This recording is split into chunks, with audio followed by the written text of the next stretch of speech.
என் இனிய தமிழ் சொந்தங்களே, வணக்கம் கூறி உங்கள் அனைவரையும் கதை நேரத்திற்கு வரவேற்கின்றேன். இன்றைய கதைக்கு கருப்பொருளாக அன்னையும் பிதாவும் முன்னறி தெய்வம் என்ற கூற்றினை எடுத்துக்கொள்ளலாம்.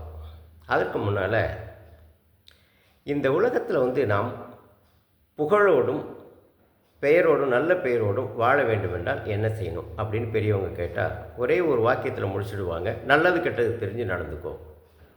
சரி, நல்லது கெட்டது, இதில் நல்லதுன்னா என்ன? யாருக்கிட்ட போய் விளக்கம் கேட்குறது? தாத்தா பாட்டிகிட்ட தான் கேட்கணும். ஸோ தாத்தா பாட்டிகிட்ட போய் கேட்டால், பாட்டிகிட்ட கேட்டோம். பாட்டிகிட்ட போய் பாட்டி நல்லதெல்லாம் எது, இதெல்லாம் நன்று சொல்லு அப்படின்னா, நல்லாரை காண்பதுவும் நன்றே, நல்லாரை காண்பதுவும் நன்றே, நலமிக்க நல்லார் சொல் கேட்பதுவும் நன்றே, நல்லார் குணங்கள் உரைப்பதுவும் நன்றே, அவரோடு இணங்கி இருப்பதுவும் நன்று அப்படின்னு சொன்னாங்க. நல்லாரை காண்பதும் நன்றே, நல்லவருடைய தரிசனமே நமக்கு நன்மையை தரும். நலமிக்க நல்லார் சொல் கேட்பதும் நன்றே, நல்லாருடைய சொல்கிற கேட்குறதுன்னா இந்த காதில் வாங்கி இந்த காதில் விட்டுறதில்லை. அவர்கள் என்ன சொல்லுகின்ற அந்த உபதேசத்தை, அறிவுரைகளை மனதில் வாங்கி வாழ்க்கையில் கடைபிடிக்கணும். சொன்ன பேச்சு கேளுடா அப்படின்னு சொல்கிறோம்ல, கேட்கறதுனா ஏற்று நடப்பது என்று பொருள். நலமிக்க நல்லார் சொல் கேட்பதும் நன்றே, நல்லார் குணங்கள் உரைப்பதும் நன்றே. அவருடைய உயர்ந்த குணங்களை எல்லாத்துக்கும் எடுத்து சொல்லணும். அந்த மாதிரி எடுத்து சொல்வதன் மூலம் ஒருத்தர் நல்லவராக இருப்பதற்கு என்னென்ன குணங்கள் தேவை என்பதை எல்லோரும் தெரிஞ்சுக்க முடியும். இதற்கெல்லாம் மகுடம் சூட்டியது போல கடைசியாக அவர் சொல்லுகிறது, அவரோடு இணங்கி இருப்பதும் நன்று. இந்த இணக்கத்தோடு எல்லா காலத்திலும் அவருடைய இணக்கத்துடனே இருக்க வேண்டும், நல்லவர்களுடைய இணக்கத்தோடு இருக்க வேண்டும் என்பது மிக மிக வலியுறுத்தி கூறப்படுகிறது. இதை திருக்குறள் இன்னும் ஆணித்தரமாக கூறுகிறது. எப்படி? பல்லார் பகைகொளரில் பத்தடுத்த தீமைத்தே நல்லார் தொடர் கைவிடல். இது பல்லார் பகைகொளரில் பத்தடுத்த தீமைத்தே, அதாவது பல பேருடைய பகைமையை கொள்வதை விட 10 பங்கு அதிகமான தீமையை கொடுக்குமா எது? நல்லவருடைய தொடர்பை கைவிட்டுட்டான். எவ்வளோ அழுத்தமாக சொல்லப்பட்டிருக்கிறது. எனவே நல்லவர்களுடைய தரிசனம், அவர்கள் சொல்லுகின்ற வாழ்க்கையை ஏற்று நடப்பது, அவர்களுடைய பண்புகளை மற்றவர்களை எடுத்துச் சொல்வது, அவருடன் எக்காலத்தும் இணக்கமாக இருப்பது என்பது நாம் இப்பூ உலகில் நல்ல பெயரோடும் புகழோடும் வாழ வழிவகுக்கும். சரி, நல்லோர் யார்? கதையின் பின்னால் பார்ப்போம். இப்பொழுது திரிவேணி சங்கமம் என்றால் என்ன? தமிழ்நாட்டிலே எங்கெல்லாம் திரிவேணி சங்கமம் இருக்குது அப்படின்னு பார்த்தோம்னா, இந்து மகாசமுத்திரம், அரபிக்கடல், வங்காள விரிகுடா மூன்றும் சங்கமிக்கின்ற இடம் கன்னியாகுமரி. திரிவேணி சங்கமமா? சேலத்திலிருந்து 50 தொலைவிலே பவானி கூடுதுறை என்று ஒரு இடம் இருக்கிறது. அங்கே காவிரி, பவானி, அமிர்தவர்ஷினி என்ற 3 நதிகள் சங்கமிக்கின்ற 3மே புண்ணிய நதிகள். காவிரியும் பவானியும் கண்ணுக்கு தெரிவதுமாக மேலேயே பிரவகித்து வருகின்றது. அமிர்தவர்ஷினி பூமிக்கு அடியில் பிரவகித்து அந்த பவானியும் காவிரியும் அந்த சங்கமிக்கின்ற அந்த இடத்திலே அது ஊற்றாக சங்கமிக்கிறது. எனவே அந்த முக்கூடல் அந்த இடம், அந்த 3 நதிகளும் அந்த இடத்திலே சங்கமிக்கிறதுனாலே அந்த இடத்திலே புனித நீராடுவதால் நம்மளுடைய நாம் தெரிந்தோ தெரியாமலோ செய்த அந்த பாவங்கள் நம்மை விட்டு விலகும் என்பது கருத்து. 12 ஆண்டுகளுக்கு ஒரு முறை நடைபெறும் கும்பமேளா எங்கே இருக்குது? பிரயாக்ராஜ் என்ற அலகாபாத்தில் இருக்குது இல்லையா? அந்த இடத்துல 3 தெய்வீக நதிகள் சங்கமிக்கின்றன. அது யார் யார்? அதனுடைய பின்னணி என்ன என்று பார்த்தீங்கன்னா, பாகீரதன் தன்னுடைய முன்னோர்களினுடைய பாவங்களெல்லாம் நீக்க வேண்டும், சாபம் நீக்க வேண்டும், கடுந்தவம் புரிகின்றான்.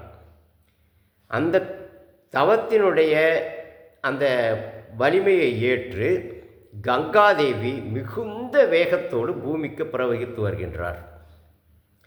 கங்காதேவியுடைய வேகத்தை தாங்குகின்ற அளவுக்கு பூமிக்கு சக்தி இருக்கிறதா?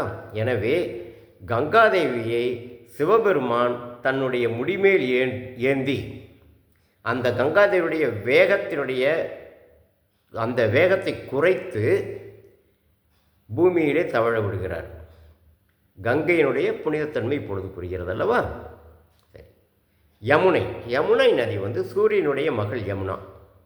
இந்த யமுனை நதி கரையில் தான் கிருஷ்ண லீலைகள் எல்லாமே நடந்திருக்கிறது. கிருஷ்ணனுடைய அத்தனை லீலைகளுமே நடந்த இடம். அதனால் அதனுடைய தெய்வத்தன்மையை நாம் உணர முடிகிறது.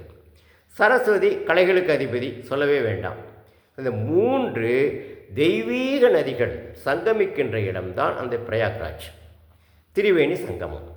அந்த இடத்திலே புனித நீராடுவதால் நாம் நம்முடைய பாவங்கள் நீங்க பெறுகின்றோம். சரி, நம்முடைய பாவங்கள் நீங்கிடுச்சு, அது எங்கே போகும்? நம்மிடமிருந்து நீங்க பெறுகின்ற அந்த புண்ணிய நதிகளை நீராடுவதால் நம்முடைய பாவங்கள் நம்மிடமிருந்து நீங்குகிறது. அதை அந்த தேவியர் மூவரும் தாங்கள் ஏற்றுக்கொள்கிறார்கள்.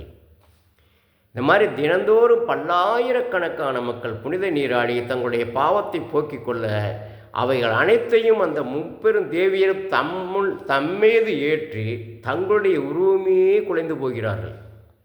உடல் கருத்து, ஆடைகள் அழுக்காகி கரைபட்டு அடையாளம் தெரியாத மாதிரி ஆகிடுறாங்க.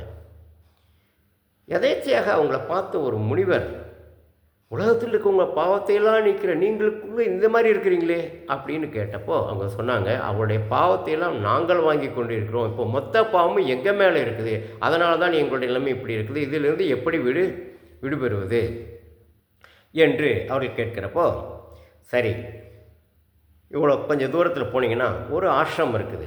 அங்கே ஒரு குக்குட ரிஷின்னு ஒருத்தர் இருக்கார்.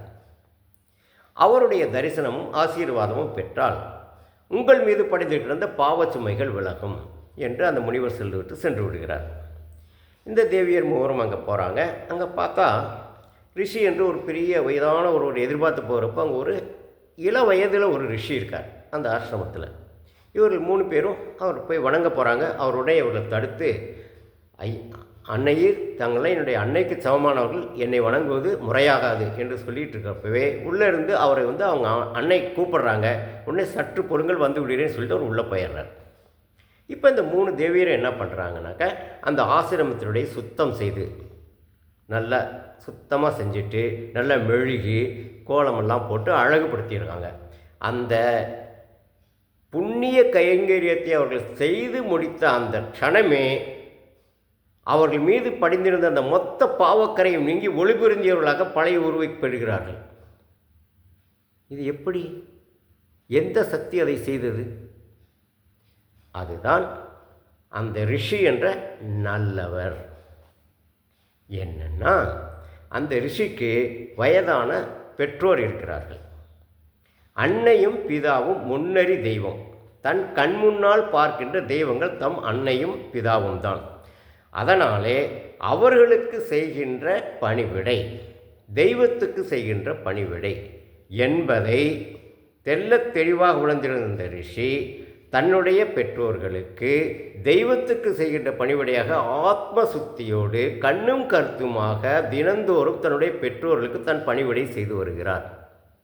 இந்த பெற்றோர்களுக்கு செய்கின்ற வயது முதிர்ந்த பெற்றோர்களுக்கு செய்கின்ற அந்த பணிவிடை தெய்வத்தை நோக்கி செய்கின்ற தவத்தினுடைய அதிகமான பலனை இவருக்கு கொடுத்திருக்கிறது. அதனுடைய பலன், அவருடைய சக்தி அங்கே கூடியிருக்கிறது. தவ வலிமை பெற்றிருக்கிறார். அந்த சக்தியினுடைய ஆற்றல் அந்த ஆசிரமம் முழுக்க நிறைந்திருக்கிறது. அந்த இடத்திலே இந்த முப்பெருந்தேவியரும் அந்த ரிஷியை தரிசனம் கண்டு அவருடன் உரையாடிய அந்த நேரத்தில் அந்த இடத்துல செய்த அந்த புண்ணிய கைங்கரியத்தினுடைய பலனாக தங்களுடைய மொத்த பாவக்கரையும் நீங்க பெறுகிறார்கள் என்றால், என் இனிய நண்பர்களே, நம்முடைய கடமை என்ன? வயது முதிர்ந்த நம் பெற்றோரை நாம் கண்ணும் கருத்துமாக காக்க வேண்டிய கடமையை உணர வேண்டும். அதற்கென்ன பலன் என்பதை நீங்கள் மனதில் கொள்ள வேண்டும். நீங்கள் நல்லவர்களாக உங்களுடைய காண்பவர்களுக்கு, உங்கள் சொல் கேட்பவர்களுக்கு, உங்கள் புகழை மற்றவர்களுக்கு எடுத்து சொல்ல வேண்டிய அளவிலே உங்களுடன் தொடர்பு எல்லோரும் இருக்கிற அளவுக்கு நீங்கள் நல்லவர்களாக இருக்க வேண்டும் என்றால் உங்களுடைய தாய் தந்தையரை கண்ணும் கருத்துமாக காக்க வேண்டியதன் அவசியத்தை நீங்கள் உணர வேண்டும் என்பதை கூறி இன்றைய பதிவினை நிறைவு செய்கிறேன். மீண்டும் அடுத்த பதிவில் சந்திப்போம். நன்றி.